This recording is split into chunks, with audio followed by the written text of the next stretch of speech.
All right, welcome everyone. We're Semblance of Sanity. I'm Caleb. I'm Jacob. And we're here for Megalo Season 2, Episode 9. Yay! Yeah, Mac time. He did it! The did family it. man prevailed, and holy shit, that asshole, not Mac, but the other guy with the dancing, don't even really care to remember his name. But Yeah.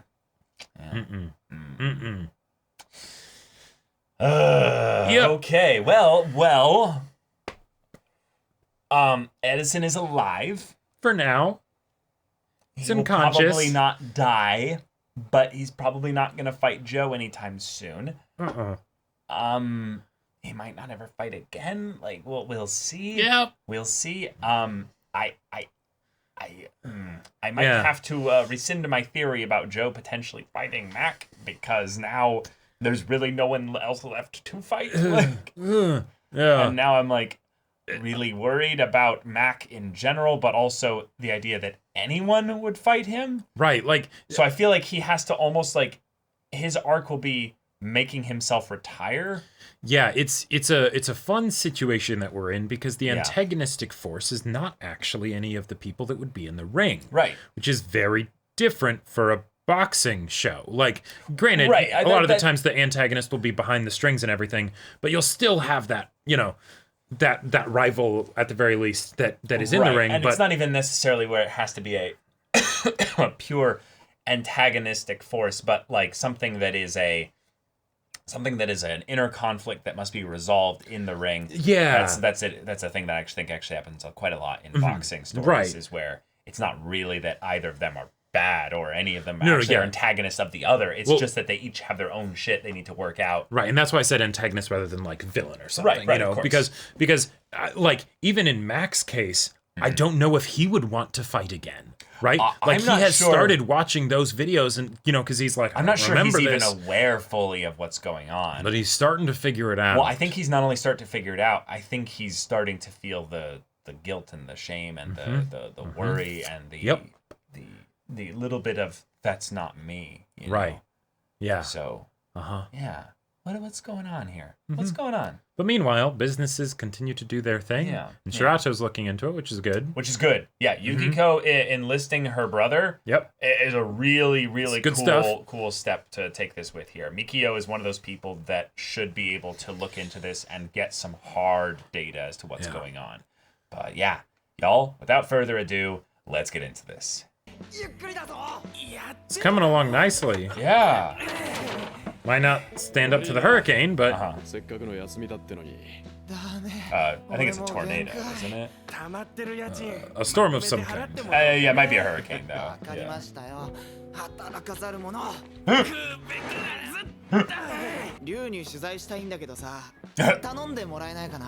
Bro. 俺みたいなフリーの人間にはそれがお前の仕事だってことは分かってる。Yeah.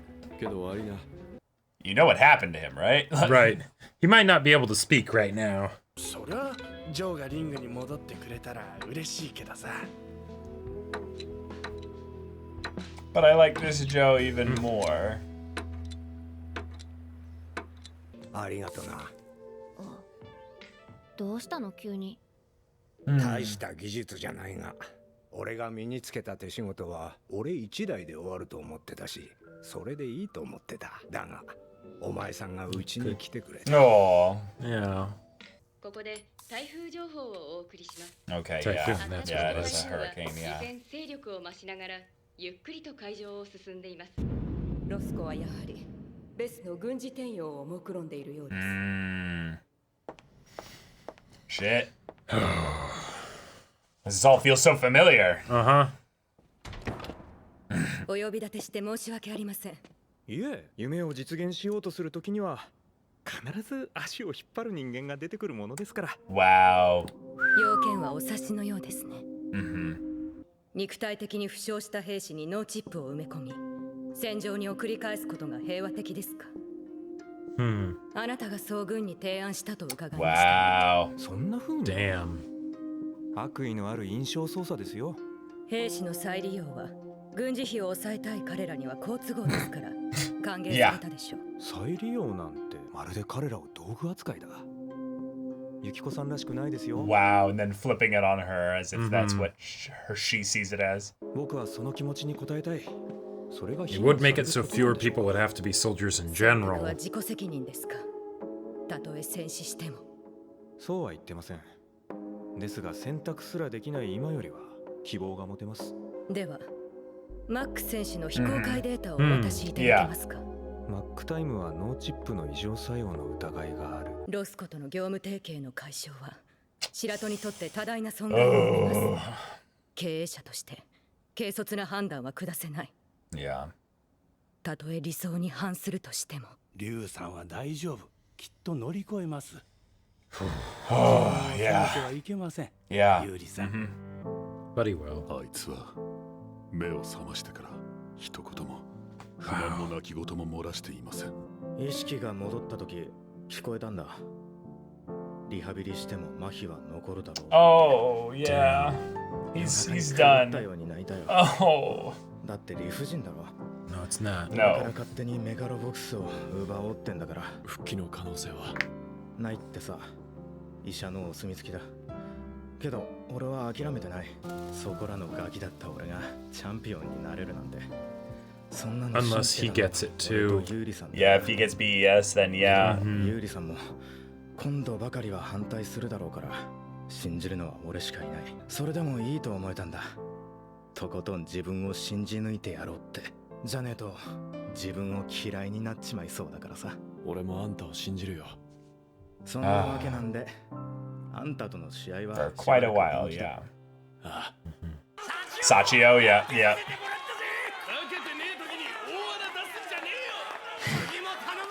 Wow. Aragaki. 最近番外地には行ったか。ジョーはあそこを立て直す気らしい。あいつは許しを受けたいだけだ。俺頑張ってますアピールなんか見る価値もね。だがあいつを見て思ったんだ。何をするか決めるのは自分だ。お前も本当にやりたいことをやればいい。やってるさ。He's headed into the city, okay. What's he gonna do? 今頃来たって遅えんだよ。Wow. あの時もっと一緒にいるべきだった。怖かったんだ。自分じゃ背負いきれなくてどうすりゃいいかもわからなくて、お前らのために何ができるか考えたけど。ぬるい言い訳してんじゃねえ。全部てめえがぶち壊したんだろ。建物直せばそれで元に戻ると思ってんのかよ。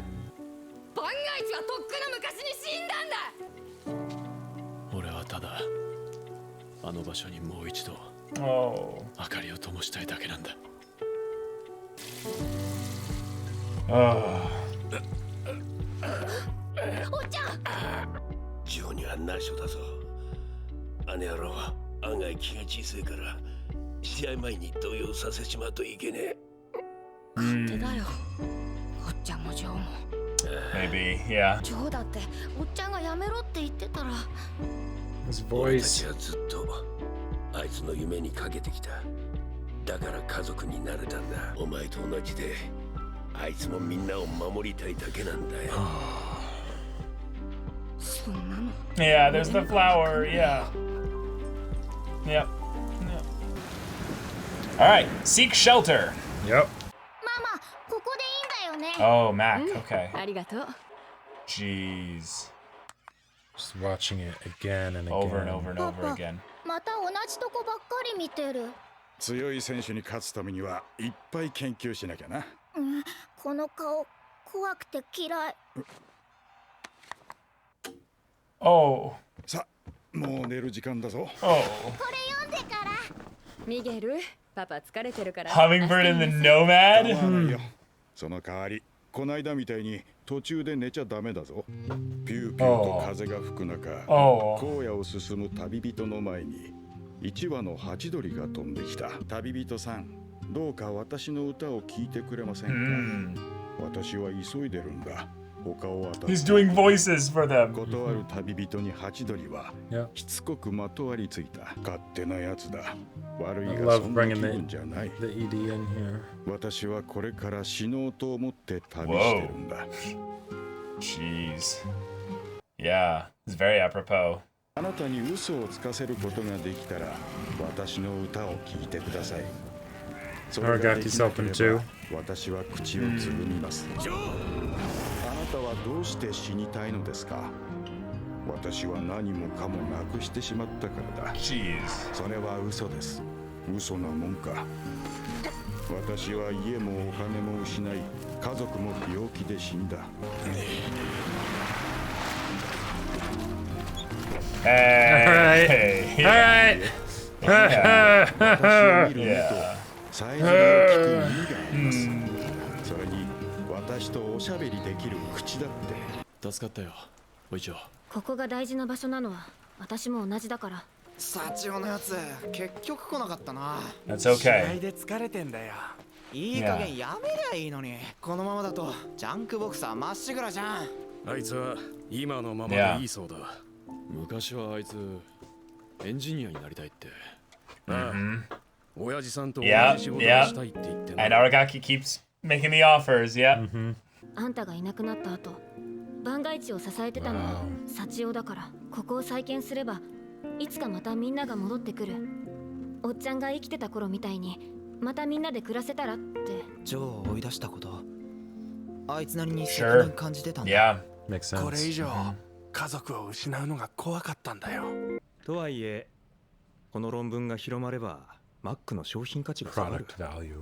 つまりロスコの株価もだ。君の大学の教授なんでしょ？この大学には寄付だってしてるのに恩をあだで返されるとはね。マックの非公開データ白戸に送っといて、いつも通りの調整でいいから。 The usual tweaks. Oh my god. I think she'll have to do something if this is gonna actually get brought to light. いつからなんですか？眠れなくなったのは。毎日じゃないんですが、最近は試合が終わるたびに続いてて。Yeah, it's progressively getting worse, dude. 以前より曖昧で、この間の試合でさえほとんど覚えてないんです。ナーバスになるのは当然ですよ。それだけの偉業を成し遂げたんですから。自分が怖いんです。この先リングでまた知らない間に相手を。チャンピオンになったばかりですよ。これからじゃないですか。もともとリングに立つ自分を息子に見せたくてカムバックしたんです。Now he's scared of seeing you up there. それ以上は望んじゃいなかった。だからもう自分には戦う理由がないんじゃないかって。People aren't tools. もう一度メガロボックスにチャレンジしないかと誘った時、どうして引退したのか聞きましたよね。ええ。あなたはあの時こんなことを言ってました。第1回メガロニアの決勝戦、チャンピオンの有利に挑むギアレス・ジョーの存在が全てだったと。自分がその場所にどれほどふさわしくないか、ようやく踏ん切りをつけることができた。あの試合を見なければ未だにずるずると続けていたかもしれません。Wow. 気づいていないんですか？あなたは今あの時のジョーと同じ場所に立ってるんです。もう一度一緒に夢を見ませんか？ I hate this guy. Yep. I hate him so this guy much. so much. 仕方ない。私の負けだ。旅人はこれ以上の面倒はごめんだとしぶしぶ足を止め、ハチドリの歌う歌を聞いた。その声はとても美しく、空っぽだった旅人の心に一時温かい気持ちを思い出させてくれた。歌い終わるとハチドリは雲の切れ間から顔を出した朝日の方に飛び去っていった。Wow. Wow. Okay. All right. Huh. All right. That dick. That asshole. That bastard. Piece of shit. Oh my god. The way he also, like, responded to him in the first half of the conversation by, like, completely ignoring everything he was saying. Yep. God. Yep. Ugh. Well. All right. Lovely. Well, yeah, Mac will fight Joe. Joe is not necessarily going to accept this match, but he's going to. He's going to, yeah. There's a small chance he doesn't, but I think he's going to. Okay. I am impressed with how much they make me hate this guy. This I don't even care to remember his name. Nope. But the Roscoe guy. Yep. I'm just gonna call him the Roscoe bastard, basically. Right. Yeah. But the shit. His goals are very clear. He wants this product to go through, and he wants it to be as successful as possible. He does not care about literally anything else. Nope. That is the most. A lot of the inferring of how like we see him as just awful and evil, like. That's inferred based on the idea of he doesn't care about anything else but that. Right. But other than that, he's actually a pretty shallow character.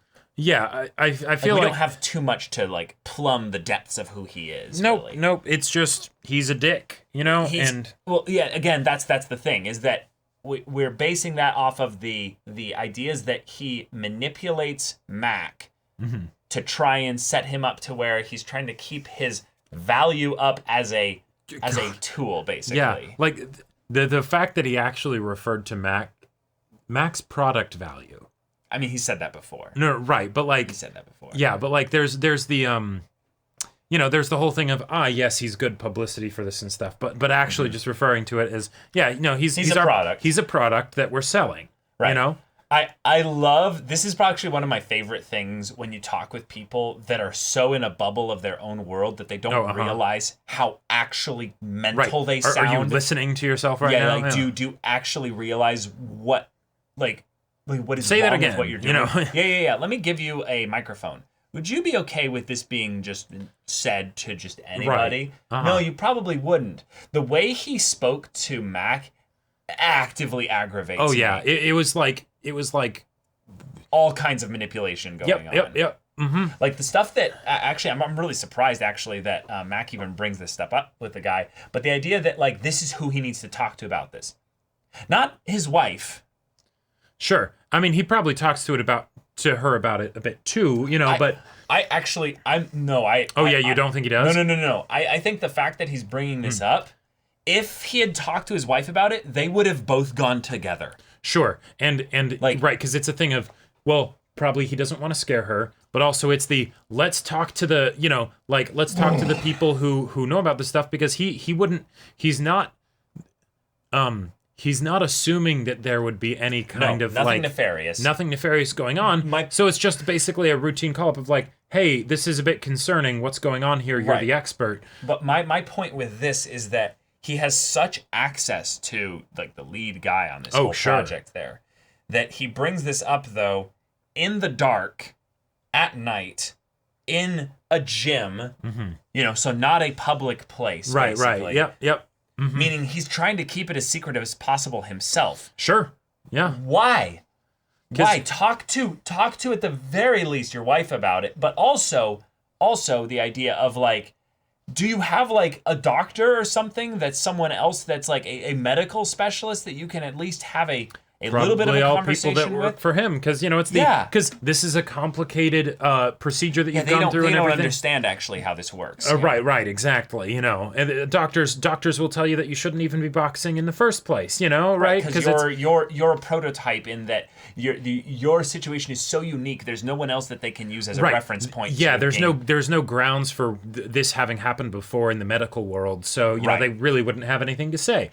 But even still, someone can just do a basic diagnostic of some aspects of what he's saying. All these things are happening. Yeah, no, this is a problem. Maybe you should ask about these things. So at least get educated. It's this issue where I can tell that this guy has been isolated, and the way he's like, you actually are in a situation similar to what Joe was in. I'm like, first of all, I like that you tried to make that comparison. I really like it from a character perspective, because you're playing at his emotional aspects, that he was so moved by what Joe did that you're comparing him to his hero. Oh yes.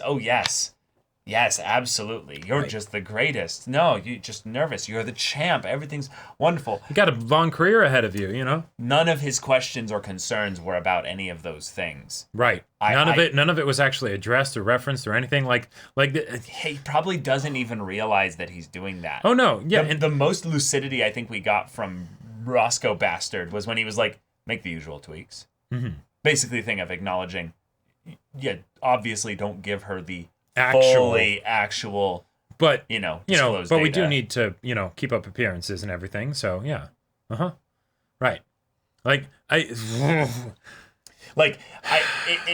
calls back to me some aspects of the first arc where you have people that are in power essentially bullying someone who is a dreamer of sorts that wants to basically go after something that's being held and dangled just out of reach by someone else that is going to either hit them with the carrot or the stick, depending on how they respond with this. Yep.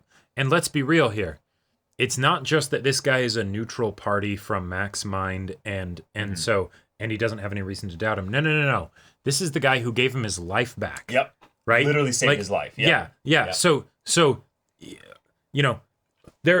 he is not going to be thinking about any of that kind of stuff, right? And so he thinks, oh yeah, you wanted to help me and everything, yeah, awesome, and my life's so much better now. He also doesn't want to rock the boat, so yeah, those little warning signals that are going off in his head, he's like, well, I don't really trust myself fully right now, so yeah, it's like working with a dementia patient where you have basically an aspect of their memory and their perception of reality that is skewed, but instead of being like, yeah, this is rough. You're going through a patch right now where you're unable to perceive reality properly, and this is a problem, and we're going to figure this out. Not a thing of where he's basically saying, like, he could even lie in that respect to give him hope. Mm-hmm. He plays it all off as if like, no, none of this is happening. None of this is actually happening. Yep. No, you're just nervous. You're just nervous. Like the levels of just areas where this just angers me is the idea that it's essentially like he's taking advantage of a dementia patient. Sure. Yeah. Yeah, absolutely. And he also made the person a dementia patient. Like, well, yes, I get that. Mm-hmm. But that's also a thing of where he was at a worse place, you could say, even before that. Right. Yeah. So you could say that, physically. It's a worthwhile trade, but then also it could be something where, and let's be real, he didn't know that these side effects would happen when he started the thing. I don't think the other guy knew either. Yeah, exactly. I don't think the other guy necessarily did this knowing that would happen. Right. It's just, that happens. Well, that doesn't matter, right? Yeah. We can still actually keep him boxing, and he's physically for the doing most great. Part, okay. When it comes to his combat capability, yeah. Yeah, and then of course this is all set up for the military where you're going to have soldiers. And I absolutely loved the way he tried to manipulate Yukiko in the conversation there, because it's so just disgusting. They want to serve their country more, Yeah. They don't have that choice. Sure. It's wait a minute. Why don't they have that choice? Because they're currently incapable. So no. But the idea is that there's a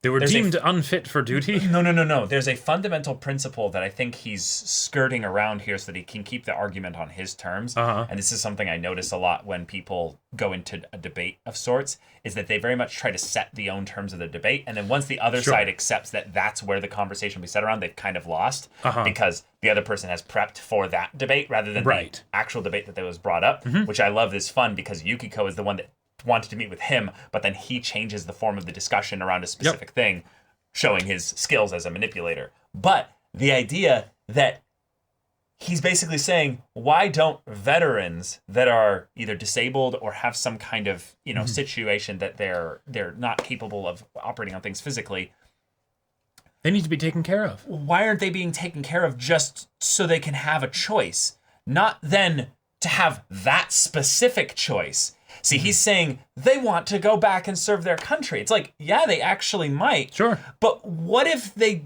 don't have that choice? What if they want to just have their life back, where they're traumatized because of what happened in the war, or they've lost certain types of bodily functions? Why not give that back to them so that they can then choose something else? Oh, right. No. This has to be something where it's, military government sponsored, where we put this back. They have to become soldiers if they're going to get this kind of fancy technology. They just couldn't afford it or something. Well, sure. Yeah, which is all kinds of messed up. All kinds of gross. But if you think about the whole idea of PTSD, it is when you have adjusted to being in, the situations that a soldier will be in, and then when you have to go back to normal life, you have to readjust, and it's ridiculous, right? So yeah, I could totally see someone, even if they didn't really care about serving their country, just going back into that place where they fit in, where they're comfortable. I have my mind has been so fucked to adapt to this crazy situation. Yeah. I don't want to leave that situation, right? I don't want to have to deal with, hearing a loud noise and thinking it's a gunshot, right? Like I don't want to have to put up with that. So, yeah, I'll just go back to what I'm familiar with. And hey, the more I'm, serving, then that means someone else doesn't have to go through what I went through, right? God, it's so disgusting because you can see how it's a way of playing on the not brainwashing, but basically the emotional incentive that the person has to do the thing that they're good at. Now, this is something that I find really interesting about this show from like a deconstruction standpoint, is that they're kind of deconstructing what makes the boxer a boxer. Sure. With Joe here, and then also, of course, with Chief and Yuri. Yeah, and take Edison. being a soldier and sub it out for being a boxer, right? And it kind of fits the whole bill here. Especially when they're using mechanized gear for their punches and everything, right?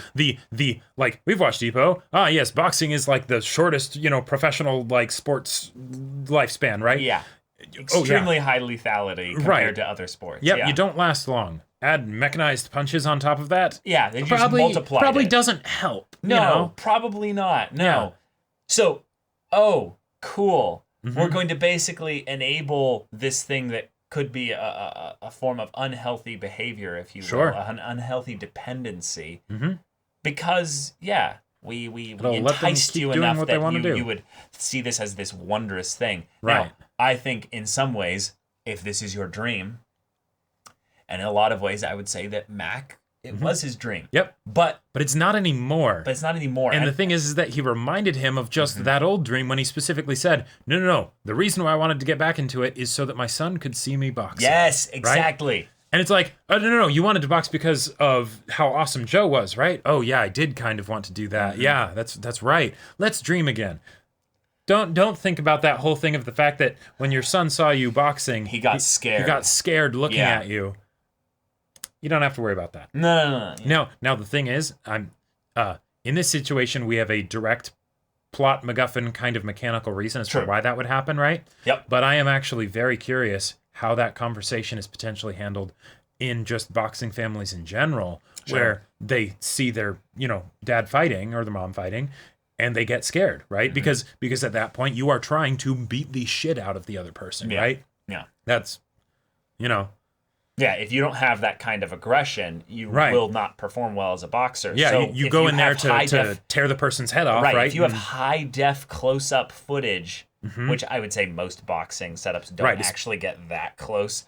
It's more like you're gonna see their form more so than their face outside of in between moments of the fight. But nowadays, it'll be a lot easier for that kind of stuff to, be there. Especially in the sci-fi setting. It can be even better. But I love that, this is a thing where that's brought up, immediately turns it off. Reads the kid the bedtime story. Yep, I love that. It's a cute little moment. I also love that the story is called The Hummingbird and the Nomad. It's like, okay, Nanmu definitely didn't have a hummingbird, motif, right? Exactly. And I don't know who the Nomad could be talking about. Who could the Nomad be? Yeah. I don't know, Gee. Which is then in a kind of a dark way, a fun setup also, since he's the one reading the story. Yes. To when the asshole is like, no. You're just like Joe, right? Yep. I hate that guy. Even though, like you said, he's not the deepest of villains, right? But he is totally. Yeah, he's just indifferent. Yeah. Yeah. It's the kind of thing where. It's the kind of thing where they very much framed him to be, opposite Yukiko in this situation here. Right. But Yukiko is the one that kind of has to make the tough call of.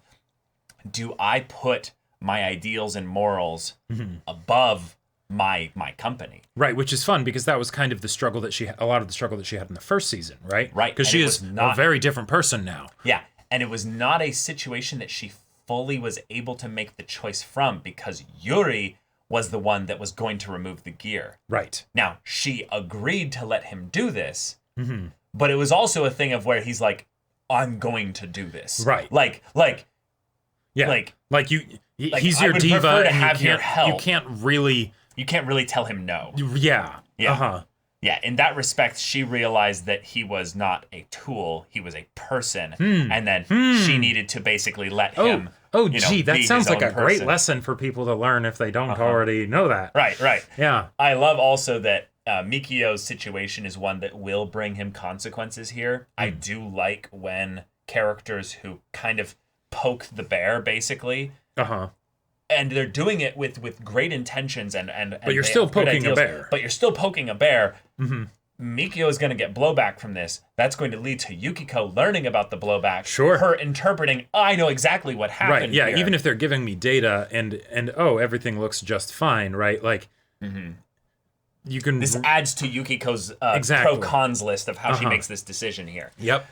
So I liked that when he thought that she was just going to pull the plug on the funding and everything, he was like, "Wait, shit, you're not doing that, are you?" Like, he wouldn't actually do that, right? Like, because that would kill the project. Like, well, right. I think the issue is that they both believe that they need each other to the point where it's like, we can't really say no to each other. Right, also. mutually assured destruction.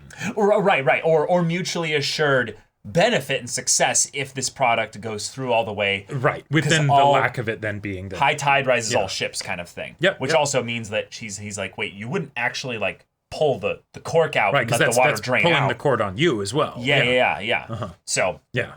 That's its own thing there. Yep. I really loved Aragaki kind of being the support guy this character this episode. Yep. Helping Sachio out with being like, hey, you know, this is what it is, but also continually bringing up the engineering gig, which apparently has been a thing that has been going on for a while now, and Sachio keeps denying it. Because Sachio was the one that wanted to hold on to Team Nowhere Gym for the longest originally, but then everyone else started to leave, and he had to let it go. He had to stop dreaming. Yeah. In some ways, there's this really sad aspect about this story is that dreams die. Yeah. All the time. Like, all the time. The issue primarily is that holding on to a dream takes a lot of energy. A lot of mental, emotional, and physical energy. And it's exhausting. If you don't have reinforcement from outside forces, from success along the dream's, actual progression, from...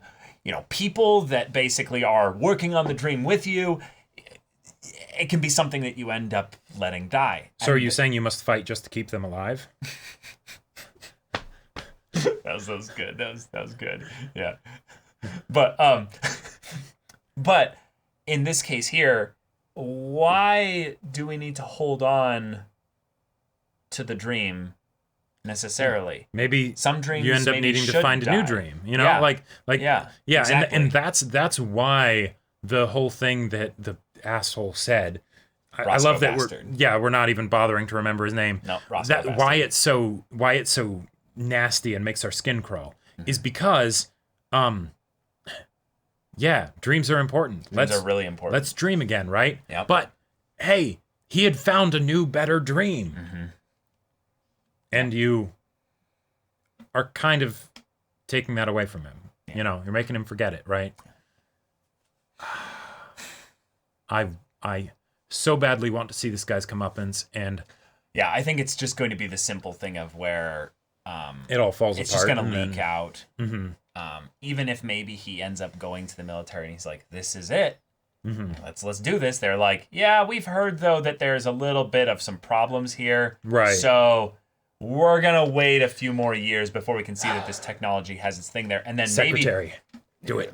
And then maybe it's a thing of where he doesn't go out in some kind of horrific end or anything ripping like his hair out. No. But maybe just more of a thing of where he ends up basically getting reset.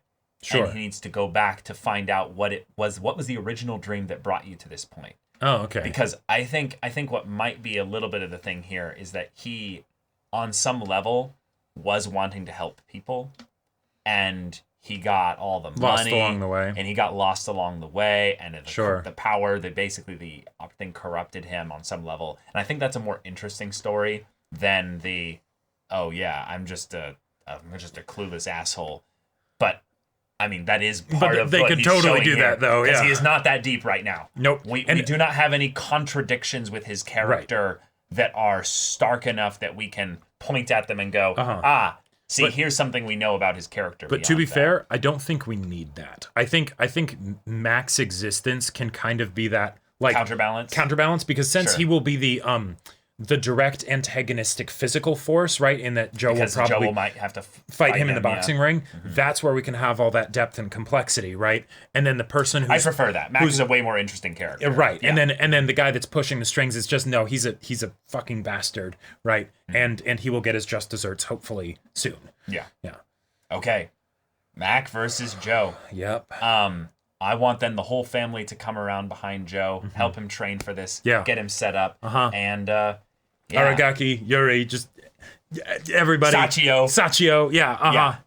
Let's get everybody on this. But y'all, thank you so much for watching this episode's reaction and discussion. If you want to see the next episode's reaction and discussion right now, though, go check out the link in the description below for our Patreon. You can get an early access there. You can watch full-length timer reactions there, and all this comes with Discord access, so you can chat with us in the community there about this show, about anime in general, and also be sure to check out our Twitch channel. We stream every weekday. The info's in the description. Yeah, so if any of that interests you, we'll see you there. But until then, we're Semblance of Sanity. I'm Caleb. I'm Jacob. And we'll see you all next time.